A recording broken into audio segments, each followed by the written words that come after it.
رمضان المبارک کا مقدس مہینہ اپنے اختتامی مراحل اور الوداعی لمحات میں داخل ہو چکا ہے۔ اب سے محض چند گھنٹوں کے بعد یہ مبارک مہینہ ایک بار پھر ہماری زندگی سے رخصت ہونے کو تیار ہے۔ جس طرح اس کی سب سے پہلی گھڑی انتہائی خیر و برکت اور اللہ کی رحمت سے بھرپور تھی اور نیکی اور عبادت کے بے شمار مواقع پر مشتمل تھی، بعین ہی اس کی آخری گھڑیوں تک اور اس کے آخری لمحات میں سے ہر ایک لمحہ اللہ کی رحمت سے بھی بھرپور ہے اور خیر و برکت سے بھی خالی نہیں ہے، اور اس ماہ مقدس کے آخری سیکنڈ تک ایک مسلمان کے لیے عبادت کے بے شمار مواقع موجود ہیں۔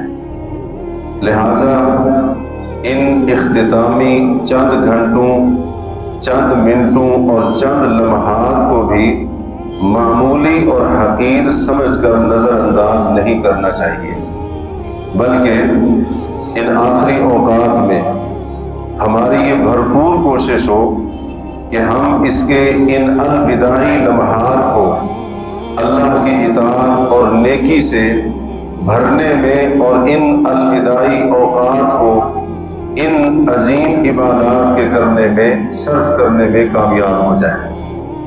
اللہ تبارک و تعالیٰ کی عبادت بے شک وہ تھوڑے سے اور مختصر وقت میں کیوں نہ ہو، بشرطے کہ اس کی بنیاد اخلاص اور للہیت کے اوپر ہو، تو تھوڑے سے اور مختصر وقت میں کی گئی عبادت اور نیکی بھی اللہ کے ہاں اجر عظیم کو حاصل کرنے کا ذریعہ بن سکتی ہے۔ صحیح بخاری میں حضرت براء رضی اللہ عنہ کی روایت ہے، فرماتے ہیں کہ ایک شخص اللہ کے نبی صلی اللہ علیہ وسلم کے پاس آتا ہے، اور یہ اس وقت کی بات ہے کہ کفار کے خلاف میدان کارزار سجا ہوا ہے، جہاد کا عمل جاری ہے، اللہ کے رسول وہاں پر موجود ہیں۔ آنے والا جو آپ کے پاس آتا ہے ابھی تک حالت اسلام میں نہیں ہے، حالت کفر میں ہے۔ اس نے سوال کیا کہ اقاتل ثم اسلم و اسلم، اللہ کے نبی یہ بتائیں جنگ جاری ہے، قتال کا میدان سجا ہوا ہے، آپ مجھے کیا مشورہ دیتے ہیں، کیا حکم صادر فرماتے ہیں؟ میں پہلے جہاد کے اندر شریک ہو جاؤں اور بعد میں کلمہ پڑھ لوں گا، آپ کی رائے کیا ہے؟ نبی اکرم صلی اللہ علیہ وسلم اگر جنگی کمانڈر کی حیثیت سے دیکھتے تو یقیناً آپ کا یہی مشورہ ہوتا کہ پہلے لڑائی کر لو، اس میں شرکت کر لو، بعد میں کلمہ پڑھ لینا۔ لیکن نبی کریم صلی اللہ علیہ وسلم کی چاہت یہ ہوا کرتی تھی کہ لوگ اسلام میں داخل ہو کر اپنی آخرت کو سنوار جائیں، اس لیے اللہ کے رسول نے فرمایا لا بل اسلم ثم قاتل، پہلے لڑائی میں شامل ہونے کی ضرورت نہیں ہے، بلکہ آپ نے فرمایا پہلے اسلام قبول کر لو، اسلام قبول کر لو، کلمہ پڑھ لو، ثم قاتل، اس کے بعد جہاد کے اندر، قتال کے اندر تم شریک ہو جاؤ۔ صحابی کہتے ہیں فاسلم، مسلمان ہو گیا، ثم قاتل، پھر میدان جہاد کے اندر اترتا ہے، فقتل، تھوڑا سا وقت گزرا تھا، اللہ رب العالمین کی راہ میں شہید ہو جاتا ہے۔ نبی اکرم صلی اللہ علیہ وسلم نے فرمایا عمل قلیلا واجر کثیرا، اس نے عمل تو تھوڑا سا کیا ہے لیکن اللہ نے اس کی تھوڑی نیکی عمل کے اوپر اس کو اجر کثیر عطا فرمایا ہے۔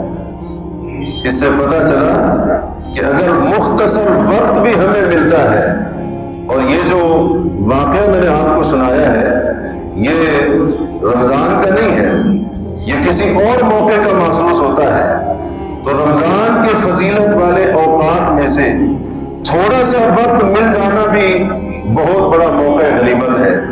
لہذا انسان ان اوقات کی اور رمضان کے آخری لمحات تک کی قدر کرے اور ان میں نیکی اور عبادت کے تسلسل کو جاری رکھے۔ مسند احمد میں ایک اور قصہ ہے، بڑا لمبا قصہ ہے، مختصر یہ حضرت جریر رضی اللہ عنہ بیان کرتے ہیں، ہم اللہ کے پیغمبر کے ساتھ سفر میں ہیں، دور سے اللہ کے رسول نے ایک اونٹ کے اوپر سوار کو دیکھا، آپ نے فرمایا کأن ھذا الراکب یریدکم، لگتا ایسے ہے وہ فلاں جو سوار آ رہا ہے سواری کے اوپر وہ تمہیں ملنا چاہتا ہے۔ کہتے ہیں ہم تھوڑا سا ٹھہر گئے، وہ قریب آیا، ہم نے پوچھا کیا معاملہ ہے، کہاں کا ارادہ ہے؟ اس نے کہا ارید رسول اللہ، میں اللہ کے رسول کی تلاش میں نکلا۔ تو ہم نے کہا فقد اصبت، اگر تم اللہ کے پیغمبر کی تلاش میں نکلے تھے رسول اللہ تک تم پہنچ گئے، آپ کے پاس لایا گیا، ملاقات ہوتی ہے۔ اس نے کہا اللہ کے رسول یہ بتائیں ایمان کن باتوں کا نام ہے؟ آپ نے کلمہ، نماز، زکوٰۃ، دیگر ارکان ایمان بتائے، اسلام سمجھایا، وہ شخص فوری طور پر مسلمان ہو جاتا ہے، اسلام قبول کر لیا، اور اسلام قبول کرنے کے بعد دوبارہ اپنی سواری کے اوپر سوار ہوتا ہے، اس کے اونٹ کا پاؤں کسی گڑھے کے اندر پھنستا ہے جس سے اس کا اونٹ لڑکھڑایا اور یہ اپنی سواری سے گرتا ہے، وہیں پر اس کی وفات ہو جاتی ہے۔ نبی کریم صلی اللہ علیہ وسلم نے صحابہ کو کہا جاؤ اس کو دیکھو، اٹھاؤ، خیر خیریت معلوم کرو۔ حضرت حذیفہ، حضرت عمار بن یاسر یہ صحابہ جاتے ہیں، کہتے ہم نے اس کو سیدھا کیا تو دیکھا اس کی روح پرواز کر چکی ہے۔ نبی علیہ الصلوۃ والسلام تشریف لائے، آپ نے اس کو دیکھا، آپ نے تھوڑی دیر کے لیے منہ پھیر لیا، پھر آپ نے صحابہ سے پوچھا کیا تم نے غور کیا کہ میں نے اس کو دیکھ کر اپنا تھوڑا سا رخ اور چہرہ پھیر لیا تھا؟ اس کی وجہ یہ تھی میں نے دیکھا کہ دو فرشتے جنت کے پھل لائے ہیں اور اس کے منہ کے اندر ڈال رہے ہیں۔ فعلمت انہ مات جائعا، مجھے معلوم ہو گیا کہ یہ بھوکا تھا، میری تلاش میں آیا تھا، اسلام اور ایمان کی طرف کے اندر نکلا تھا، اسی حالت میں اس کی وفات ہو گئی۔ اللہ رب العالمین نے اس کی بھوک مٹانے کے لیے جنت سے پھل نازل فرمائے ہیں، اور فرمایا ھذا ممن عمل قلیلا واجر کثیرا، یہ ان خوش نصیبوں میں سے ہے جنہوں نے مقدار اور تعداد کے لحاظ سے عمل تو بڑا تھوڑا اور محدود کیا ہے، لیکن اللہ رب العالمین نے ان کی تھوڑی سی نیکی کے اوپر ان کو بہت زیادہ اجر دیا ہے۔ اب دیکھیے اس کو کتنا موقع ملا، کتنا وقت اس کو میسر ہوا کوئی نیکی کرنے کے لیے، کوئی عبادت کرنے کے لیے، بالکل مختصر دورانیہ ہے، لیکن اللہ رب العالمین کے ہاں وہ اجر عظیم اپنے نام کروانے میں کامیاب ہو گیا ہے۔ تو اس لیے تھوڑا سا بھی وقت اگر نیکی کے لیے ملتا ہے اس کو حقیر اور معمولی سمجھ کر چھوڑ نہیں دینا چاہیے، بلکہ اس سے بھرپور فائدہ اٹھانا چاہیے۔ اور اگر ہم یہ چاہتے ہیں کہ ہمارے رمضان کا اختتام بڑا خوبصورت ہو، اگر اس کے خاتمے کو اچھا اور بہترین بنانا چاہتے ہیں تو رمضان کے اختتام پر پہنچ کر کثرت کے ساتھ استغفار کا بھی ہمیں اہتمام کرنا چاہیے، کیونکہ استغفار صرف گناہوں کی معافی مانگنے پر نہیں ہوتا ہے، بلکہ استغفار عبادات اور نیکیوں میں کوتاہی کے اوپر بھی کیا جاتا ہے۔ اور اس کی بالکل واضح مثال ہمارے سامنے حضرت ثوبان کی وہ حدیث ہے جو صحیح مسلم میں ہے۔ اللہ کے رسول صلی اللہ علیہ وسلم فرماتے کان اذا سلم، جب آپ نماز سے سلام پھیرا کرتے تھے